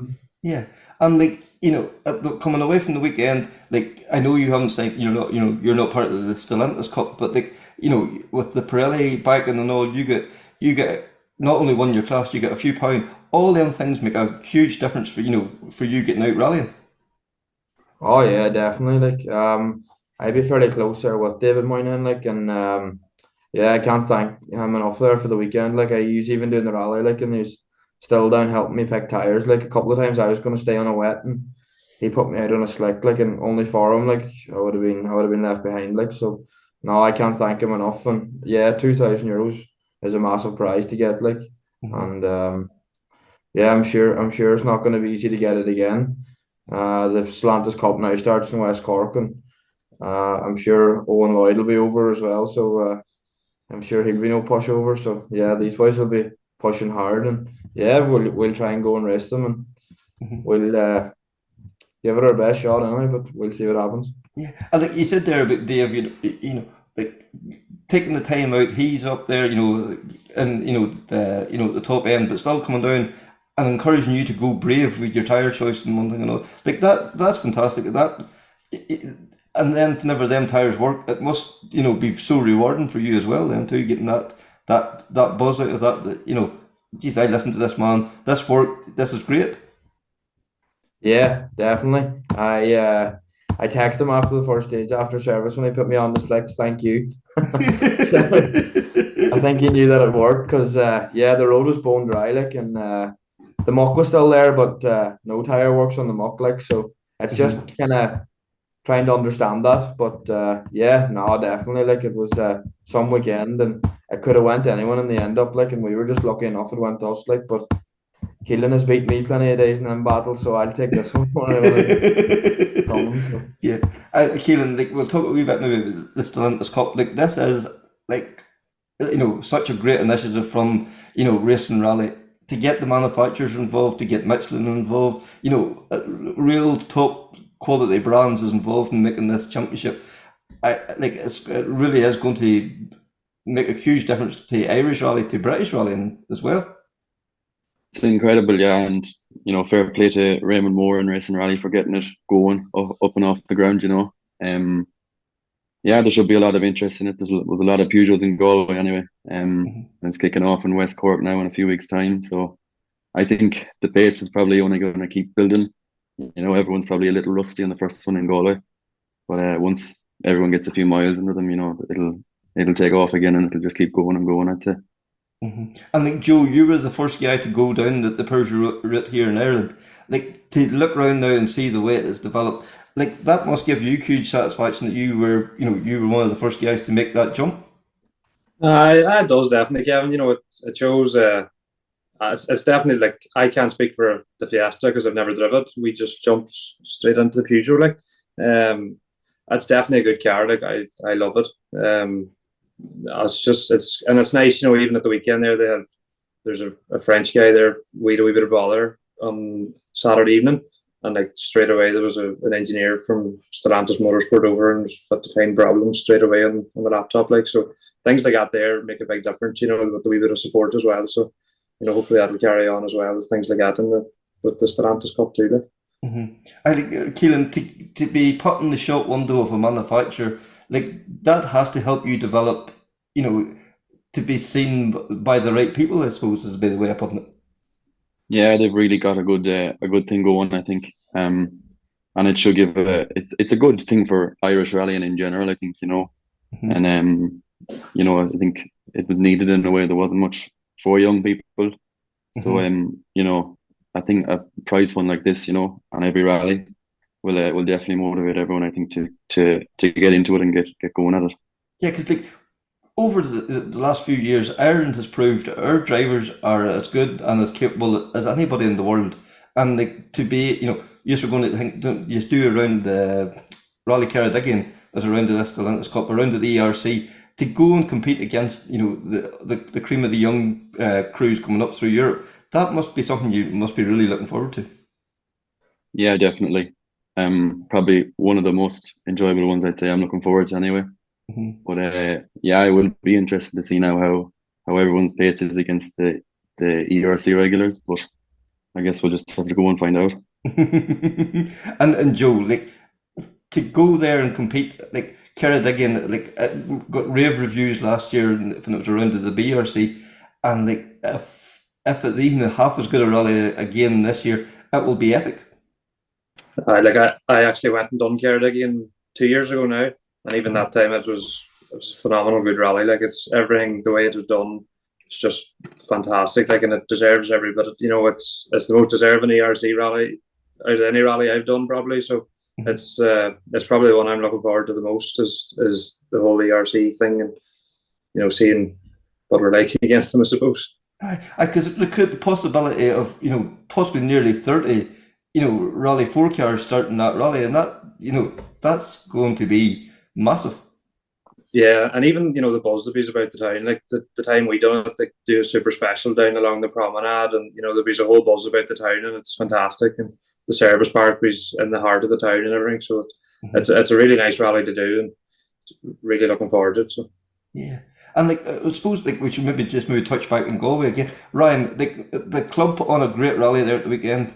There's only one stage that didn't run at all, but the service area, the stages, it was a great rally, and a fantastic buzz about it. There was some serious crowds about it, and there were some junctions that was more like Donegal than the start of the year. Yeah, definitely. I was actually just saying that there to Neil. The crowds was mental there at the weekend, and as you said, only lost one stage all weekend, and it was a well-run rally, and it was great stages, and it was just well organised from top to bottom, and service area was good on tower, you couldn't ask for any better, so it's great start to the year for Irish rallying. Yeah. Keelan, I suppose you'll have to echo that. That's as good a start to Irish rally, and that's a real advert for what we have. Definitely, yeah. The weather never makes it easy for Galway, but the stages were brilliant. They were so fast and committed in places, and then there was, the big jumps as well. There was a lot of air miles this weekend, but no, they were brilliant, and as Ryan said, the service area was top notch. You couldn't ask for better. And Killarney now coming up in a couple of weeks back onto the gravel. Does that change the mindset, or is it go hard from the word go? Yeah, I suppose. Yeah, we're probably. I'd still be learning on gravel. I'd say I've done a bit, but not much. And I'd say it'll be a bit about getting back into it again, in Killarney. But there's a few gravel rallies in the Stellantis Cup, so I suppose it's kind of maybe a bit of a test for them to see where we are again, Yeah. And Ryan, you have to learn gravel and all that, but you're not going to give them too much breathing space either, I would say. I would just take it steady at the start, and build their way into it. But I've only drove on the gravel once, and it wasn't even in my car, so no, it's going to be a big learning curve. It's the pace probably won't be as high, but I'd say it if it's like the tar, it won't be long building up. Keelan, I suppose a huge part of rallying is, getting guys to give you the few quid to help you, to ease the burden and all. You have to give a word of thanks to your sponsors, I would say. Yeah, I don't have many myself now, but the family one is the main one. Dad helps out a lot. He was there all weekend helping out here and there, and a few early mornings as well for him. But big thanks to him, I suppose. Yeah, and as I said earlier, MI Rally Academy for their help and support over the past few weeks. It's incredible, and it really pays off, I think. Yeah. And Ryan, from your point of view too, we've talked before, it's such a small community you're from, but they're all getting behind you. There's so many local names on your car. Yeah, definitely. They're all still with me from day one, really. So yeah, I can't thank them enough. Without them all, I wouldn't be going rallying. So to other stuff, Kelly Group, Prince Supplies, Ian Coughlin, pile of boys in the car, like, and without all them people, I wouldn't be going rallying, like, so, and Neil as well, like, can't thank him enough. So no, definitely, it's a whole team thing. So, and Declan, we thank Declan too. Excellent. And Joe, like, your car in Galway was very white, but like, you've had some good sponsors on right from the get go. Your dad's company's involved there, but there are lots of other businesses involved there for you as well. Yeah, exactly. Kevin, she was fairly white now at the weekend, but yeah, just dad there connected, and Kelly's obviously, Brendan and Martin there. Another man who's been fairly good to me over the years, there's Kevin Barrett and Triton Sheriff. So yeah, and a few others as well. Like, but every little helps. Like, and it's nice to have people involved in the team too. Like that, And Keelan as well. There, Keelan on for the year this year. Keelan McHugh. So look to build up a good relationship with him, and we get on well at the weekends. There's no reason I can't go strength to strength now over the year. Sean McHugh and these guys have put their faith in you. Like, Sean was there at the rally there at the weekend, and he was watching out for all you young guys, Joe. I know he was watching you there going through. Like, Sean has put so much into Irish rallying over the last few years. Like, for one man, he puts in some effort. He's everywhere. Maybe Joe or Ryan, you'll take that first of all. Yeah, yeah, definitely. Like, he was riding the whole service park. I think he was riding everybody. Like, so no, he puts in a lot of effort. Like, and he should get a lot of credit for what he's doing. He's trying to develop us as drivers and help us all the way. Like, and yeah, any support that them boys can give. Like, as I said, like, there's not one person that has one job. Everybody's trying to bring you forward, and yeah, it's a credit to them what they're doing. Like, I'm sure, like, other countries in the world would love to have what we have here. Like, and yeah, you've seen the opportunities that Eamon and Patrick O'Brien and Josh McElrain, all them boys got last year, and Aoife Rafferty. Like, it goes to show, like, that it is working. Like, so if you stick by it, it'll pay off in the end. Like, sure. And Keelan, the sky's the limit. I think so. I don't know. Yeah, no, I'm happy now after the performance in Galway. It was a good 2 days, but as I say, I think that it'll just get better and better. The pace over the course of the year. That's what happened last year, I think, and I don't see why it wouldn't happen again this year. So we'll have to keep our head down. For sure. And Joe, final word to yourself then. West Cork, looking forward to getting back down to Clonakilty and getting this Stellantis Cup and see where you're at with it. I definitely looking forward to getting down there. 3 days down there this year too, at the Friday night as well. So yeah, I love going down there. It's a nice part of the world to go rallying. So yeah, I can't wait. So thanks there to the three boys there. And Connor, you got a chance to catch up with Rich Millener and Will Creighton. I did, and again, huge thank you to both lads. Like, they're extremely busy. Will's getting ready to jump on a plane to head to Sweden for pre-event testing, and Rich is, manager of a World Rally team, and all the things that are going on there for him at the moment. Plus, he's got a new arrival on the due any day now as well for himself and Anna. So yes, both very busy lads who really do appreciate their time. And it was a great opportunity. Will's, launched his program for this year, and off the back of his JWRC, himself and Liam, their title in the junior championship last year, and it was just an incredible opportunity to catch up, talk about the support they're getting from M Sport, and sure, why do I need to say it? Let's hear from William and Rich.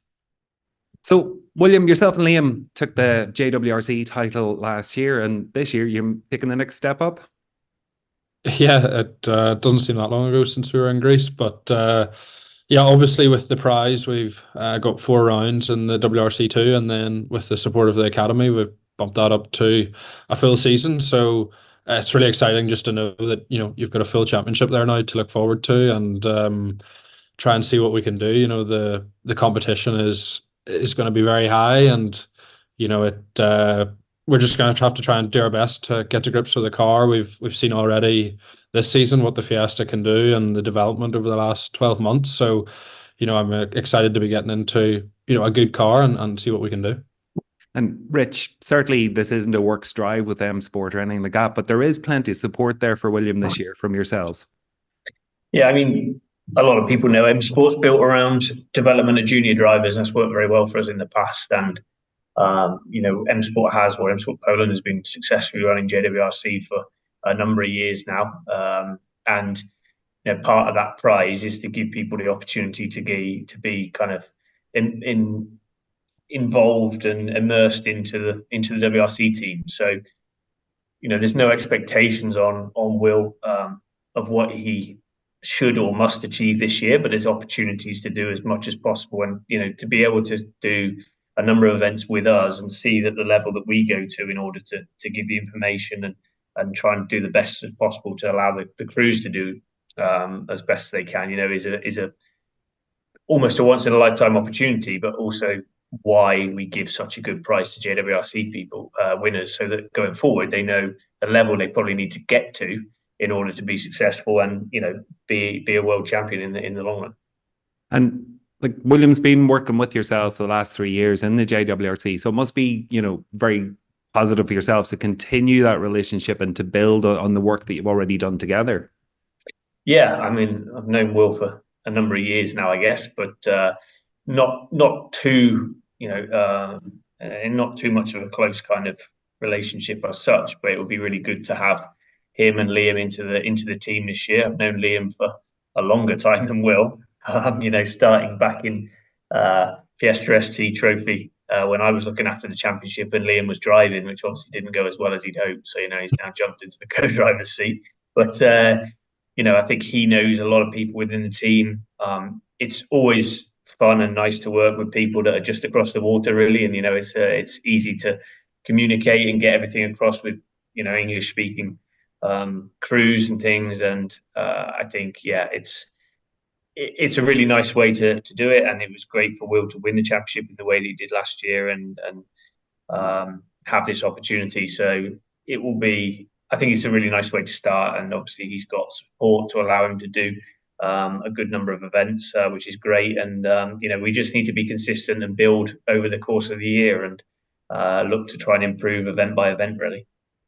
And William, you recently spent a week over at M Sport. What was involved there?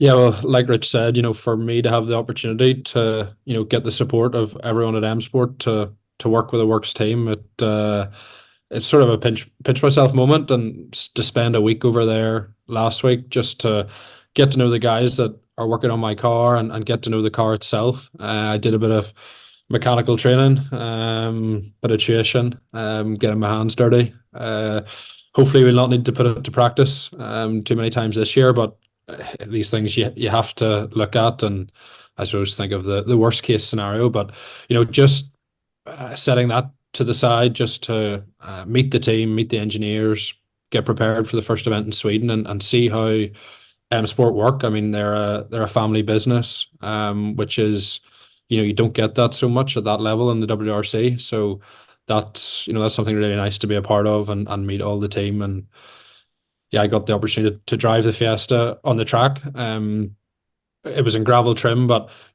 just even to get used to the power and know what all the buttons do and get familiar with it before we go out to Rally Lima was great. So yeah, it was an amazing opportunity that hopefully I can pick up on throughout the year and do a bit more work with the guys. And Rich, that mechanical knowledge for the crew seems to become ever more important now in the WRC with the limited opportunity for servicing. It's almost as important a skill as the driving, I guess. Rally is quite a specific sport, as we know. That as soon as you kind of leave the service park, it's down to the crew to do their best. And I think Will is probably in a slightly better position than maybe some others in the past, because the Rally 3 is a bit of a step on from what the Rally 4 was, which was very much a production-based car. Rally 2 is very much a real rally car engineered from the ground up. Rally 3 was somewhere in the middle, so some of the skills that he learned during last year will still be relevant and come across to this year.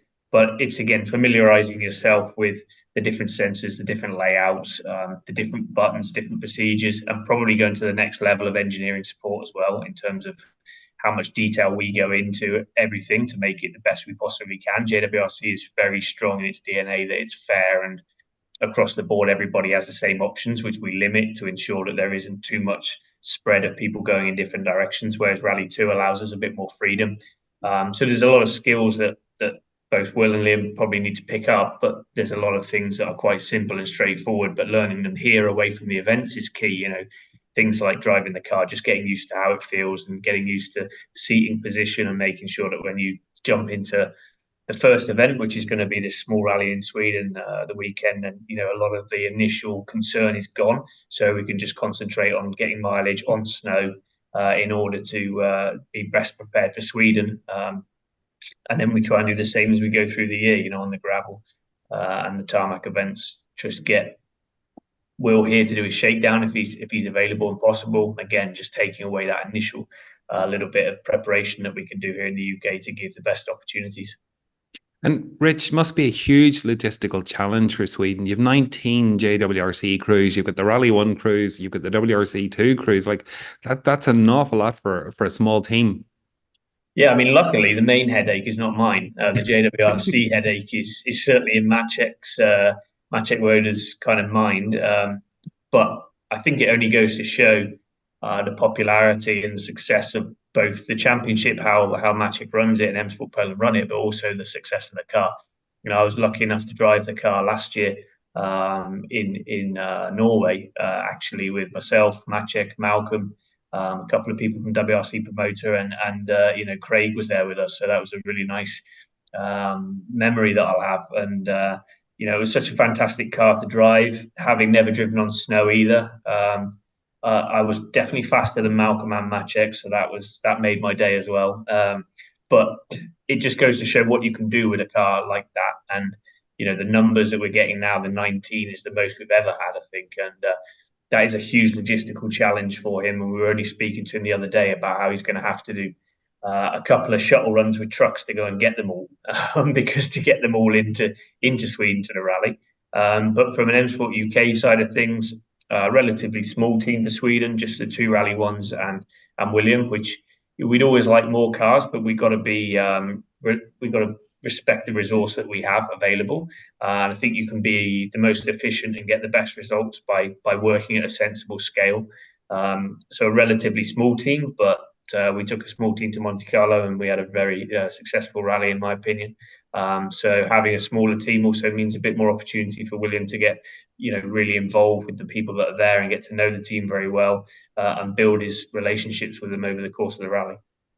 And William, 19 JWRC crews, will you have time to sit down and pass on advice and hints and tips from your experience of doing 3 years of JWRC? I suppose the only advice I could give from last year Sweden would be to put the bonnet pins in. But yeah, I'd love to take credit for having 19 crews there because I made the championship so exciting last year. But I don't think that's the reason. Yeah, look, you know, I've obviously driven the Rally 4 Fiesta, then into the Rally 3 car, and now the Rally 2. So, you know, I've experienced all levels of it, and you know, the Rally 3 for me was a really good introduction to the junior WRC, the 4-wheel drive. As Rich said, it's, you know, going into the Rally 2 car now, it's, you know, built from the ground up. So whenever I was doing a bit of the training, you know, some of the components to change, things like that, are actually a little bit easier because they're a bit more accessible, things like that. But yeah, the Rally 3 class, it's going to be exciting. I'm definitely going to be following it, obviously, with Eamon in the championship. Hopefully those guys can get a good result. But it's difficult, especially with the stage win points. So many crews. Last year, you could afford that if you were Super Rally, you could come out with some overall rally points. But now it's going to be important to make sure you get to the end of the event and pick up some stage wins. So yeah, I'll be following it. But it's going to be exciting, and Maciek's definitely going to be busy. And William, you know, you've seen from afar the development of the Fiesta Rally 2 over the last 12 months and what Adrian Formeau did in the BRC, and also some strong results in WRC, and the win at the weekend in Galway. Like, it must be exciting to be stepping into the car knowing it's moved that bit further on. For sure, you know, it's clear to see the results that it's had at the end of last season, the start of this year. I think the team should be commended on the work that they've done and how much they've brought the car on in those 12 months. But yeah, it's nice for me, I already know before I do a stage in the car that it can be competitive. I don't think there's going to be a huge amount that I will have to do. It'll be getting the car to just tweaking some things to get it to maybe my liking, my preference. But in terms of the overall performance of the car and what it can do, it's already proven.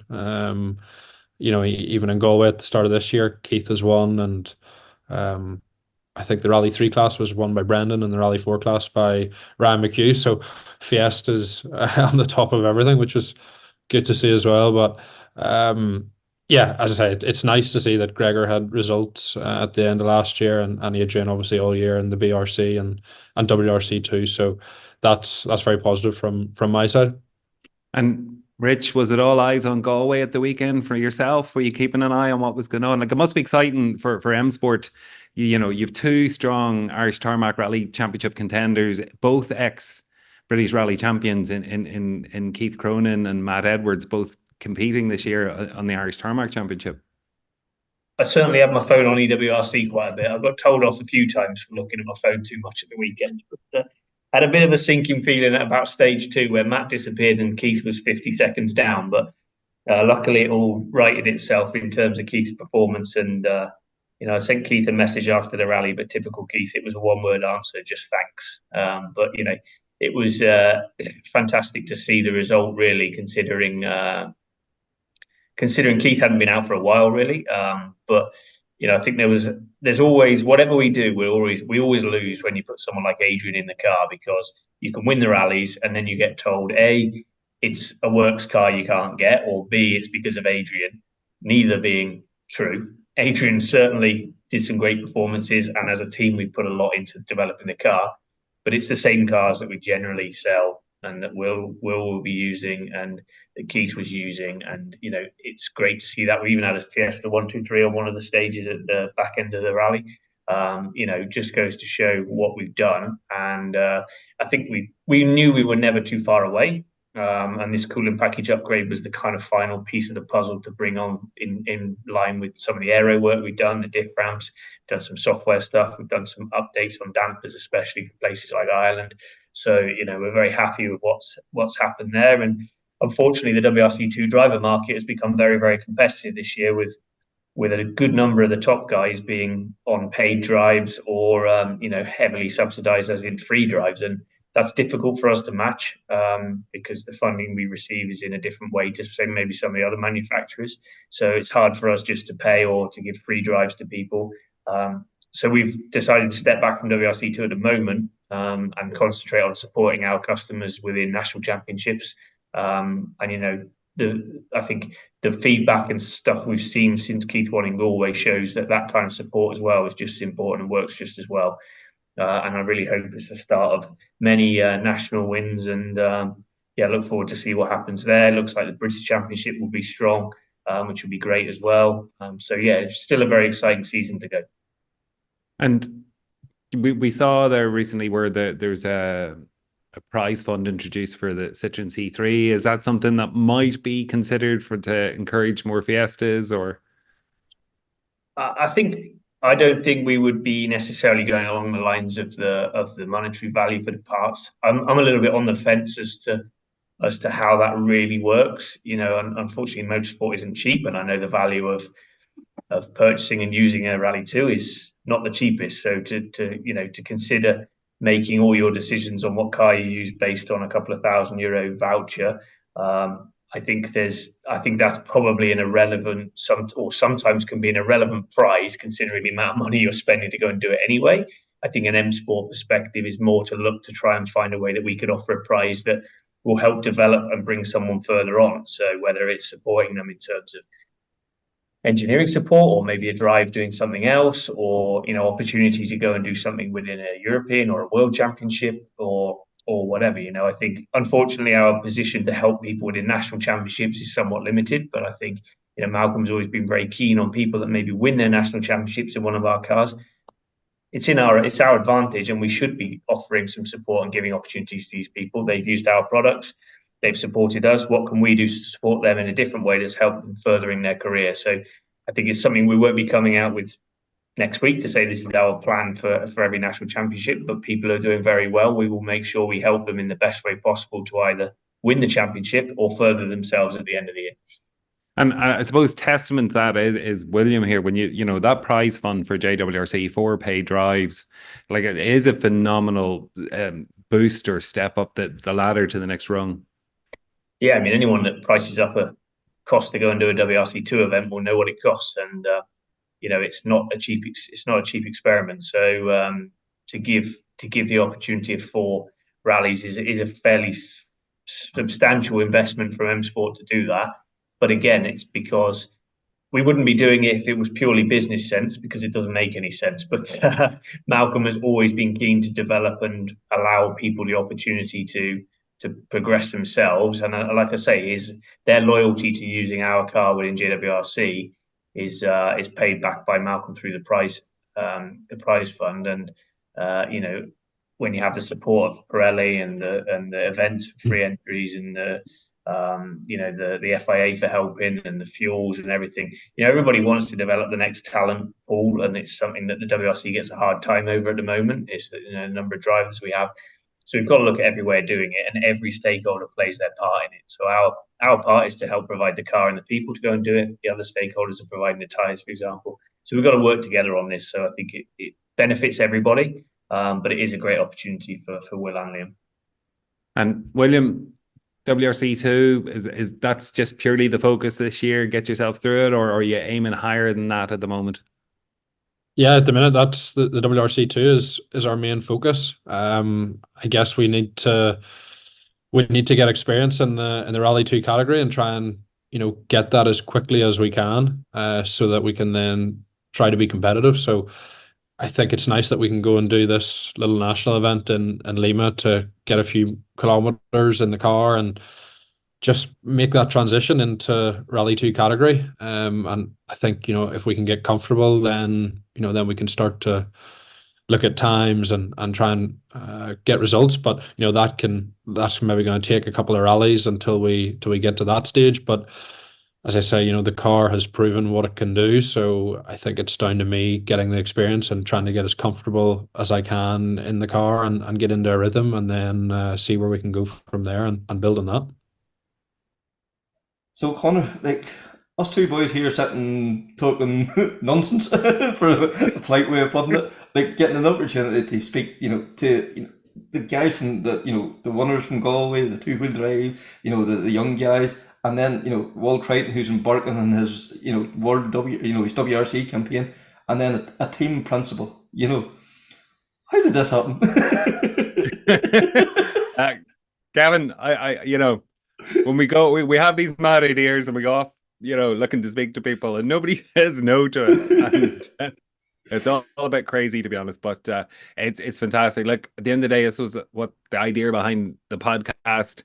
It was to get to talk to the people we want to, you know, who are heroes, basically, and let everybody else hear what's going on behind the scenes and what's happening out there. That's for sure. And, you know, we're enjoying the ride, so long may it continue. So that was season 3, episode 7. Please, if you can like and share, rate, and those things make a huge difference. You know, keep doing what you're doing. The subscription or the subscribing to the YouTube and the audio as well makes a huge difference. So really appreciate the numbers coming in the last few weeks. So until next time, take care, speak soon, and bye.